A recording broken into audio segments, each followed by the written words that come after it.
sample of purified DNA that is obtained from tobacco leaves contain 20 mole% of cytosine. Assuming that only 4 principal bases are present. Based on this information, we have to calculate approximate mole% of purine residues present in the DNA. We all know that adenine and guanine are purine residues, right?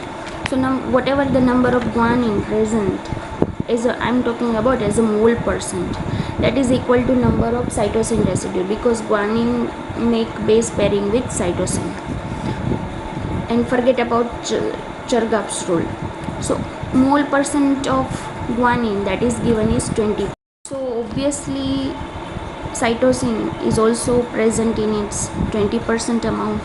So number of thymine, if we just focus on thymine, that is also equal to number of adenine, because thymine makes base pair with adenine.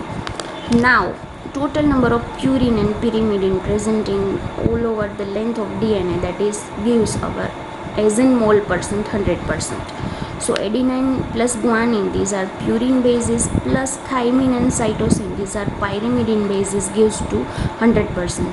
Guanine percent are given, that is A plus 20, plus cytosine is also present as in its 20% mole%. So thymine plus 20 is equal to 100%. So that will give you 2A plus 40, that is 100%. So alone adenine that is present is 30% amount.